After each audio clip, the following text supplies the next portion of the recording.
Mission Walk, India's #1 most advanced rehabilitation and physical therapy center, Manikonda, Alkapur Road. Call 9177-300-194. మా branches Hyderabad, Delhi మరియు పూణేలో కలవు. Hello, Telugu రాజ్యం channel చూస్తున్నారా? సామాజిక, రాజకీయ, జీవన చిత్రణే తెలుగు రాజ్యం. అతిశయోక్తులు, అసత్యాలు ఉండవు. రాజకీయ కోణం కాదు, ప్రజా కోణమే కొలబద్ద. తెలుగు రాజ్యం వీక్షణ మీ ఉత్తమ అభిరుచికి నిదర్శనం. ఇందాక మనం మాట్లాడుకున్నప్పుడు పవన్ కళ్యాణ్ అడుక్కుంటున్నాడు అనుకున్నాం. పవన్ కళ్యాణ్ అంటే వదిలేద్దాం సార్, ఆయన గతంలో 2 ప్లేసుల్లో భీమవరం పాలకులు ఓడిపోవటం వల్ల అది ఇప్పుడు ఎలాగైనా రావాలనుకోవచ్చు. కానీ ఇప్పుడు వైఎస్ షర్మిల గారు కూడా వైఎస్ సునీత గారు ఇద్దరు కలిసి అమ్మ నేను వైఎస్ రాజశేఖర్ బిడ్డనమ్మ జోలి చాచి కొంగు చాచి అడుక్కుంటున్నాను, హంతకుడికి ఓట్లు వేయొద్దు అవినాష్ రెడ్డికి అని పెద్ద ఎత్తున సొంత ఇంటి నుంచే వాళ్ళు అడుక్కోవడంతో పాటు కుటుంబంలో ఉన్నటువంటి అవినాష్ రెడ్డి ఒక వ్యక్తిని దోషిగా చూపిస్తూ దానికి సపోర్ట్ చేసింది జగన్ అని పెద్ద ఎత్తున వెళ్తూ ఉన్నారు. ఇప్పుడు ఒకటి సార్, మనం ఎప్పుడైనా కూడా అంటే నేను గమనించినటువంటి అంశంలో మనం ఒకళ్ళ మీద గ్లెడ్జ్ పెంచుకుంటా పోతే నష్టపోయేది మనమే. అంటే కుటుంబంలో గడ్జి ఉంటుందా సార్? అన్నది ఎందుకు ఉండకూడదు? ఎందుకు ఉంటుంది? ఎందుకు ఉండదు? ఇప్పుడున్నటువంటి సమాజంలో దేనికి గొడవలు జరుగుతాయి? ఆస్తుల కోసం జరుగుతాయి. Point number 1. ఓకే, అక్కకి చెల్లికే పడదు ఆస్తుల విషయాల్లో. అది అమ్మ మీదే గొడవ పడతారు. అవునా కదా సార్? అమ్మ మీదే గొడవ పడతారు, నాన్న మీదే గొడవ పడతారు. నాన్నకి కొడుకే పడక నాన్న సపరేట్ ఫ్యామిలీ, కొడుకు సపరేట్ ఫ్యామిలీలు ఉండే సిచ్యువేషన్ మనం చూస్తున్నాం. 3,000 రూపాయల పెన్షన్ వస్తుందని ఈరోజు ముసలాలను చూసుకుంటున్న కుటుంబాలు, కొన్ని వేల కుటుంబాలు నేను ఆంధ్రాలో చూపిస్తాను. అదే 3,000 లేకపోతే వాళ్ళ రోడ్డు మీద పడేస్తాడు. దాంట్లో మరి ఇక్కడ జగన్మోహన్ రెడ్డి గారు అడ్వాన్స్ ట్యాక్స్ కట్టినటువంటి వ్యక్తి, 300 కోట్లు ఎంత అడ్వాన్స్ ట్యాక్స్ కట్టినటువంటి వ్యక్తి. జగన్మోహన్ రెడ్డి గారు ఆస్తులు ఈడీ అటాచ్మెంట్లో ఉన్నాయి, ఆల్రెడీ పంచాల్సింది పనిచేశాడు.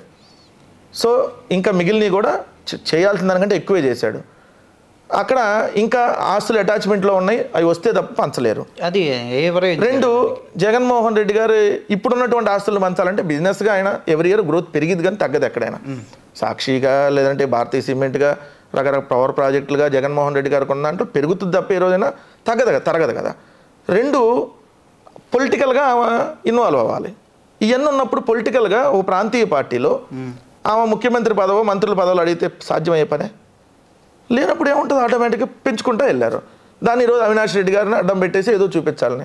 నాకు అవినాష్ రెడ్డి గారు ఆయన ఎంపీ కాకముందు నుంచి దాదాపు నాకు 2007వ సంవత్సరంలో పరిచయం. ఆయన లండన్ నుంచి వచ్చినప్పుడు అవినాష్ రెడ్డి గారిని ఎవరైనా ఒకసారి మాట్లాడి ఆయన దగ్గర ఆయనతో ఒక రోజు తిరిగితే ఎవరైనా కూడా అసలు అవినాష్ రెడ్డి గారిని ఆ మాట అన్నాలని వెళ్ళి పళ్ళు రాలగొడతారు. అంత సౌమ్యుడు అవినాష్ రెడ్డి గారు. సో ఎక్కడా కూడా ఆయనకు నిజంగా ఎవరైనా శత్రువులు ఉన్నా కూడా వాళ్ళకు కూడా హాని చేయొద్దు, పోనీ వాళ్ళ పాప నాన్నని వదిలేద్దాం అంటాడు రాజకీయంగా కూడా. అట్లాంటి వ్యక్తిని ఈరోజు లాగేసి ఇష్టం వచ్చినట్టుగా మాట్లాడతా ఇదేంటి కొంగు పట్టుకొని అడుగుతున్నారు. అసలు రాజశేఖర రెడ్డి గారు బిడ్డవేనా? రాజశేఖర రెడ్డి గారు కొంగు చెప్పుకునే కదా అడుగుతున్నారు. రాజశేఖర రెడ్డి గారు పరువు ఆల్రెడీ ఆంధ్రజ్యోతి రాధాకృష్ణకి ఇంటర్వ్యూ ఇచ్చినప్పుడు నేను తీసి అవతలేసావు. ఆయనేమో ఏకవచనంతో మాట్లాడతాడు, ఆయన వ్యతిరేకించిన వాళ్ళ దగ్గరికి వెళ్ళి ఆయన కాలు మీద కాలు వేసుకుంటాడు, నువ్వేమో నార్మల్గా కూర్చొని మాట్లాడతావు. ఆయన వ్యతిరేకించిన వ్యక్తులు రేవంత్ రెడ్డి మొదలు మీ తండ్రిని పావురాలు కొట్టరు పావురం అయిపోయాడని మాట్లాడిన రేవంత్ రెడ్డి దగ్గరికి వెళ్ళి చేతులు కట్టుకొని ఉంటావు. నీ తండ్రిని ఎఫ్ఐఆర్లో పేరు పెట్టిన కాంగ్రెస్ పార్టీ దగ్గరికి వెళ్ళి సిగ్గు లేకుండా పదవుల కోసం వెళ్తావు. ఇంకంతకంటే మాటలు రావట్లేదు, ఎందుకంటే రాజశేఖర రెడ్డి గారు కూతురుగా పుట్టింది కాబట్టి. కానీ పరువు తీసేసింది. ఇప్పుడు తెలంగాణలో కూడా తిరిగారు. తెలంగాణలో పార్టీ ఏం చేశారు? అసలు పెట్టుకుపోయింది. కాంగ్రెస్లో విలీనం చేశారు. రేపు పొద్దున కాంగ్రెస్లో ఏడబోతే ఇంకో చోటకి వాళ్ళు వెళ్ళి పక్క రాష్ట్రంలో ఏదో మహిళా అధ్యక్షురాలతో ఆడబోతారు. నిలకడలేనటువంటి వ్యక్తులతో ఏముంటుంది? కొంగు పట్టుకుని ఓటు అడిగేది నాకు అర్థం కాల. ఆమె అవినాష్ రెడ్డిని ఓడిస్తుంటే ఆమెను గెలిపించమని కూడా అంటారు. ఇంత ఇట్లా మరి దీన్ని ఏమంటారు చెప్పండి? ఇప్పుడు మమ్మల్ని గెలిపించండి అని అంటలే ఎవరు, ఆయన ఓడించండి. పవన్ కళ్యాణ్ అయిపోయింది కూడా. నేను జగన్ గారిని ఓడించడం కోసం వచ్చా. ఒరే నువ్వు గెలవటానికి రావాలి కదా. జగన్ ఇక్కడ నాకు ఒక్కటే దీంట్లో అర్థమైంది ఏంటంటే జగన్ గారి వర్సెస్ జగన్ గారికి ఎన్నికలు జరుగుతున్నాయి ఇప్పుడు. అంతే, జగన్ గారు కావాలని ఒక పక్క, వద్దని అవతల పక్క. మమ్మల్ని ఇమ్మని వాళ్ళు అడగట్లా. జగన్ వర్సెస్ జగన్, జగన్ గారు కావాలి వర్సెస్ జగన్ గారు వద్దని. వైఎస్ రాజశేఖర్ రెడ్డి చెల్లెలు తను బయటకు వచ్చి మాట్లాడాల్సిన పరిస్థితి వచ్చింది. అది కాదమ్మా, ఇది మీరు చేస్తుంది రాంగ్, మీరు తప్పు చేస్తున్నారు. సునీత విషయంలో కూడా ఒకటి చెప్తాను సార్, నేను ఎంత గొప్ప కూతురు అంటే నిజంగా మనం అట్లాంటి కూతురుని కంటే నిజంగా కూడా దేవుడు కనకూడదని కోరుకోవాలి. ఎవడన్నా తండ్రి సరే ఆయన రెండో సంబంధం వేరే వాళ్ళతో వివాహం చేసుకున్నాడు, సరే ఆయన తండ్రి కాకుండా పోతాడా? అక్కడ నుంచే క్లాషెస్ వచ్చి వదిలేసి వెళ్ళారు. 10 సంవత్సరాలు తండ్రితో మాట్లాడలేదు సార్, ఏం గొప్ప కూతురు ఇప్పుడు వచ్చి తండ్రి కోసం ఫైట్ చేస్తుందంటే చిన్నపిల్ల నమ్మటానికి. అది కూడా సార్ ఎందుకు ఎలక్షన్ ముందే గుర్తొస్తాయి ఇవన్నీ? అన్నీ గుర్తొస్తాయి సార్. డబ్బులు ఇచ్చినప్పుడు ఎవరు తెర వెనకాల నడిపించే వాళ్ళు ఉన్నప్పుడు ఎప్పుడు కావాలంటే అప్పుడు నడిపిస్తూ ఉంటారు. ఎవరంటారు తెర వెనకాల? ఆబ్వియస్లీ ఆమె చెప్పింది కదా, నాకు చంద్రబాబు నాయుడు రఘురామకృష్ణరాజు వీళ్ళందరూ సహాయం చేశారని చెప్పి సునీత చెప్పింది. అంతకుముందు సునీత గారు సార్ వాళ్ళ తండ్రిని చంపినటువంటి దస్తగిరి రోడ్డు మీద తిరుగుతా సెటిల్మెంట్లు చేస్తుంటే ఏమండి కంటే గొప్ప కూతురు ఏమైంది? వాళ్ళ తండ్రిని కిరాతంగా చంపానన్నాడు, రోడ్డు మీద తిరుగుతున్నాడు. అవును, ఆడి బెయిల్ రద్దు చేయొద్దని అంటుందేమో. ఆడి బెయిల్ రద్దు చేయాలని పిఏ కృష్ణారెడ్డి వేస్తే అమ్మ వాడి బెయిల్ రద్దు చేయొద్దండి, దస్తగిరి చాలా మంచోడండి, ఆయన బయట తిరగనియండి, దస్తగిరికి ఇంకా రక్షణ కల్పించండి. ఏంది నీ తండ్రిని చంపినాడు అంటే? సునీత గారు ఫస్ట్ నుంచి టీడీపీలో ఉన్నారు, బీటెక్ రవితో వాళ్ళు క్లోజ్గా ఉంటారని. సార్ 2011 అప్పుడు అంటే జగన్మోహన్ రెడ్డి గారు పార్టీ పెట్టినటువంటి బై ఎలక్షన్స్ అప్పుడు కూడా వివేకానంద రెడ్డి గారిని బలవంతంగా వీళ్ళే జగన్మోహన్ రెడ్డి గారి వైపు వెళ్ళనీయకుండా ఎవరైతే సునీత భర్త అయినటువంటి నర్రెడ్డి రాజశేఖర్ రెడ్డి, నర్రెడ్డి శివప్రకాష్ రెడ్డి వీళ్ళే రాజకీయంగా ఈ నర్రెడ్డి రాజశేఖర్ రెడ్డికి పదవులు కావాలి. ఓకే, సో నర్రెడ్డి రాజశేఖర్ రెడ్డికి పదవులు కావాలంటే వివేకానంద రెడ్డి గారిని కాంగ్రెస్ పార్టీలో ఉంచి మంత్రి పదవులు తెచ్చి ఆ రోజు అదేవిధంగా వాడుకున్నారు. సో చెప్పాను కదా, కూతురు తండ్రితో 10 సంవత్సరాలు మాట్లాడలా. ఇట్లాంటి కూతురు ఏడని చూస్తాం. ఎంత ఎవరైనా 10 రోజులు మాట్లాడుకుంటే మనం అరే అమ్మ ఫోన్ చేద్దామని అనుకుంటాం కదా, నాన్నకు ఫోన్ చేద్దామని. ఏ చిన్న ఉన్నా కూడా ఏం అసలు ఇంటికి వస్తే ఆయన ఇంటికి వస్తాడు, ఎందుకంటే సౌభాగ్యమ్మ కూడా ఇక్కడ హైదరాబాద్లో ఉండిద్ది కూతురు దగ్గర. వివేకానంద రెడ్డి ఇంటికి వస్తే ఏం అన్నం పెట్టదు, ఇక అలా భార్య పెట్టాల్సిందే. కూతురు ఈయన వచ్చాడంటే వెళ్ళి వేరే రూమ్లోకి తలిపేసుకొని ఉంటుంది. ఇట్లాంటి గొప్ప కూతురుని ఈరోజు కొన్ని ఛానళ్ళు అమ్మ ఇంత అద్భుతమైన కూతురా అని చూపిస్తున్నారు. తెర వెనక ఇది, తెర ముందు టీవీలో కనపడేది వేరు, తెర వెనక సునీత నర్రెడ్డి రాజశేఖర రెడ్డి గారి క్యారెక్టర్లు ఇవి. ఆస్తుల కోసం తండ్రినే చంపించారు. డెఫినెట్లీ ఇది నర్రెడ్డి రాజశేఖర రెడ్డి అంటే అల్లుడు చేసినటువంటిదే. అది బయటికి ఎక్కడ వచ్చిద్దా అనేటటువంటి ఆలోచనతో వీళ్ళు రివర్స్గా వెళ్ళి సిబిఐలో రామ్ సింగ్ అనే అతనికి డబ్బులు ఇచ్చి మేనేజ్ చేసి ఓపెన్గా చెప్తున్నారు. దాంట్లో దాపరికమే ఉంది. జగన్మోహన్ రెడ్డి మేనేజ్ చేస్తున్నారంటున్నారు కదా సార్. మేనేజ్ అయితే మా కేసులో మేనేజ్ చేసుకుంటాం కదా, ఈ కేసులు ఎందుకు మేనేజ్ చేస్తాం? మా కేసులు ఇన్ని సంవత్సరాల దాకా తేల్చంటారా బాబు అంటున్నాం. ఇన్ని సంవత్సరాల కేసులు తేలిస్తే అప్పుడు ఒక్కొక్కరికి సమాధానం చెప్పడానికి ఉంటుంది కదా. మా మీద మచ్చ ఎవరైతే వేశారో అప్పుడు కోర్టుల ద్వారా ఎస్ మేము క్లీన్ చిట్ తెచ్చుకున్నాక అప్పుడు వీళ్ళ నోట్లో ఏమొస్తుంది, ఏం మాట్లాడతారనేది మేము వెయిట్ చేస్తున్నాం. సో అందుకని మా కేసులో త్వరగా తేల్చమని అడుగుతున్నాం. ఇప్పుడు వైఎస్ షర్మిల గారు గెలుస్తారంటారా లేకపోతే మన అవినాష్ రెడ్డి గారు గెలుస్తారంటారా? 25కి 25 పార్లమెంట్లో మేము గెలుస్తాం. షర్మిల గారికి డిపాజిట్లు రమ్మనండి, తెచ్చుకోమనండి.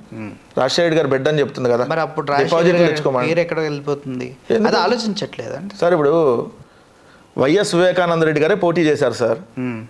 అవును, విజయం గారి మీద వైఎస్ వివేకానంద రెడ్డి గారు పోటీ చేశారు. ఏమైంది? రాష్ట్రంలో ఆ రోజు కాంగ్రెస్ పార్టీ అధికారంలో ఉంది, కేంద్రంలో కాంగ్రెస్ పార్టీ అధికారంలో ఉంది. సో ఒకటి ఇక్కడ జగన్మోహన్ రెడ్డి గారు, రాజశేఖర రెడ్డి గారి కుటుంబం అంటే ఈరోజు జగన్ గారు దాదాపుగా 600 నుంచి 700 మంది ఉంటారు ఫ్యామిలీ మెంబర్స్, బంధువులు అందరూ. ఒక్క సునీత ఒక్క షర్మిల తప్ప మిగిలిన వాళ్ళందరూ జగన్మోహన్ రెడ్డి గారి వైపు ఉన్నారు. వీళ్ళిద్దరు ఒకవైపు. మరి ఆ కుటుంబంలో అందరికీ తెలుసు, కడప జిల్లా ప్రజలందరికీ కూడా తెలుసు. సో వాళ్ళు ఎన్ని రకాలుగా ఏం మాట్లాడి ఏ విధంగా రోజు తిట్టి వాళ్ళకి కవరేజ్ ఇచ్చే ఛానల్స్ ఎవరో చూస్తేనే అర్థమవుతుంది కదా. గతంలో రాయి విసిన్ కేసులో బోండా ఉమ పాత్ర ఉంది.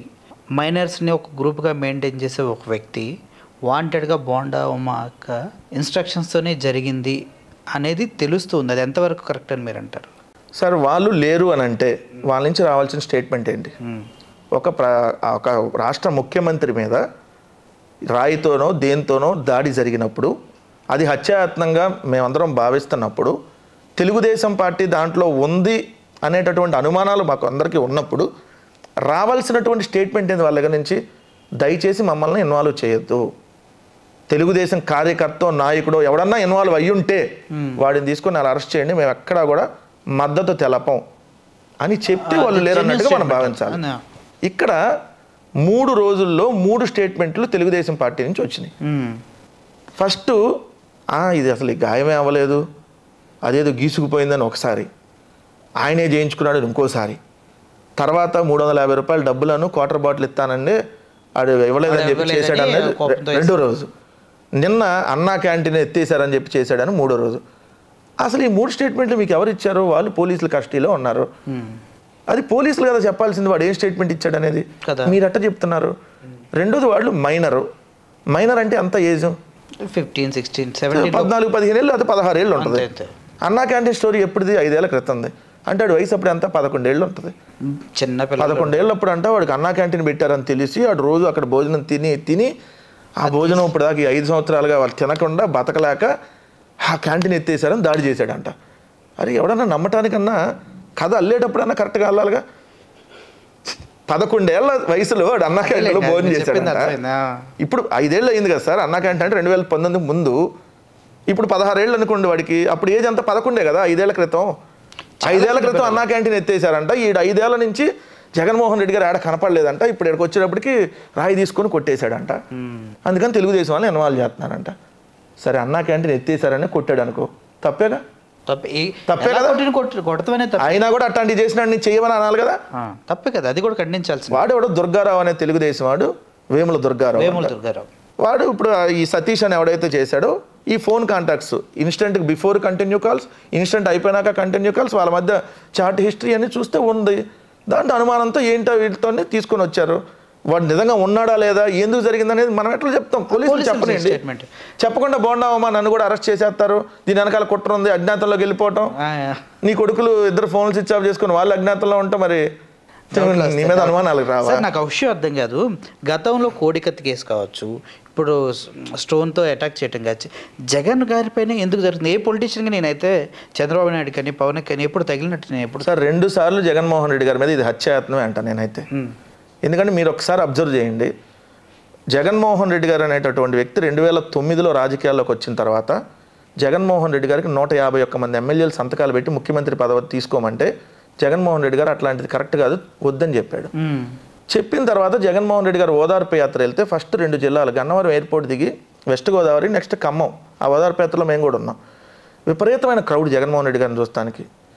సో దాంతో కాంగ్రెస్ పార్టీ స్టాప్ చేయమంది యాత్రని.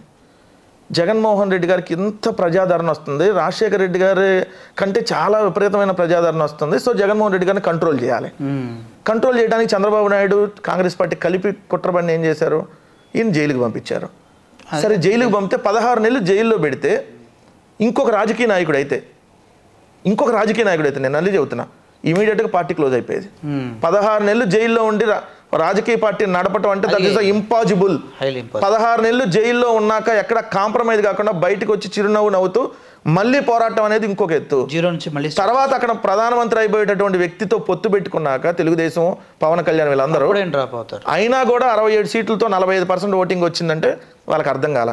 ఇంత బలమైన ప్రతిపక్షంగా అసెంబ్లీలోకి ఎట్టొస్తారు, పార్టీని మళ్ళీ క్లోజ్ చేయాలి ఎట్టగొట్ట. 23 మందిని లాక్కుని 4 మంత్రి పదవులు ఇచ్చారు. అయినా జగన్మోహన్ రెడ్డి గారు ఒక్కడే పోయాడు, పాదయాత్రని స్టార్ట్ చేశాడు. ఆ పాదయాత్ర స్టార్టింగ్ నుంచి ఎండింగ్ మీడియా 1000 కిలోమీటర్ల దాకా కవరేజ్ ఇవ్వలేదు సార్. నాకు తెలుసు నెల్లూరులో 1000 కిలోమీటర్ల దాకా మీడియా కవరేజ్ లేదు. జగన్మోహన్ రెడ్డి గారు బహిరంగ సభ మాట్లాడుతుంటే సాక్షి తప్ప వేరే ఛానల్ కవరేజ్ లేదు. కానీ టీఆర్పీ రేటింగ్లు పెరుగుతా, దాంట్లో వ్యూస్ పెరుగుతూ ఉన్నప్పుడు యూట్యూబ్లో వాటికి జగన్మోహన్ రెడ్డి గారికి సంబంధించి సోషల్ మీడియాలో ఫాలోయింగ్ అన్ని పెరుగుతూ ఉన్నప్పుడు తప్ప కవరేజ్ ఇచ్చారు. అది ఎండింగ్ వెళ్ళేప్పటికి ఇక్కడ మన కృష్ణా నది వచ్చేటప్పటికి ఆ బ్యారేజీ మీద, తర్వాత రాజమండ్రి బ్రిడ్జి మీద విపరీతమైన వెలుగు చూసేటప్పటికి ఏం చేయాలి? జగన్మోహన్ రెడ్డి గారిని ఇట్లయితే కష్టం లేకుండా చేస్తే ప్రయత్నం చేశారు. కుదరలా, ముఖ్యమంత్రి అయ్యాడు.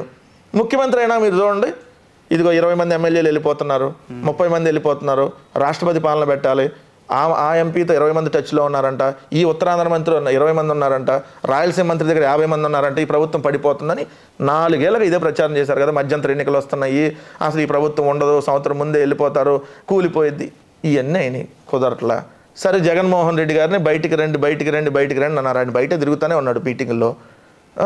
ఇప్పుడు సిద్ధమని మీటింగులు స్టార్ట్ చేసినాక స్లోగా దాన్ని చూస్తూ ఉంటే రాయలసీమలో ఉన్న క్రౌడ్ కంటే గుంటూరు వచ్చేటప్పుడు పెరిగింది. అటాక్ చేయాలి, ఇది రెండో ప్రయత్నం.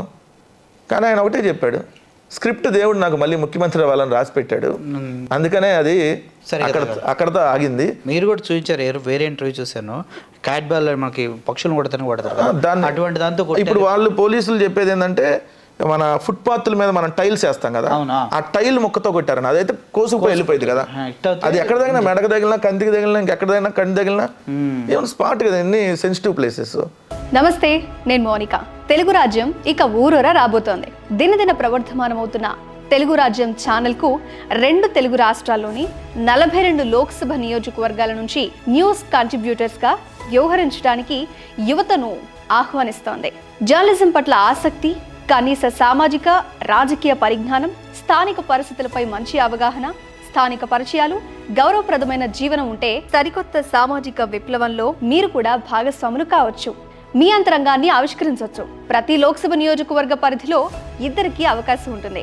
30 నుంచి 35 ఏళ్ల మధ్య వయస్కులై జర్నలిజం పట్ల అభిరుచి, ఆసక్తి కలిగిన యువతి యువకులు తమ వివరాలు, జీవన విధానం, ఆసక్తి గల ప్రాంతం, పాస్పోర్ట్ ఫోటోతో కలిపి ఈ దిగువన నంబర్కు వాట్సాప్ చేయొచ్చు. నంబర్ 8125150555.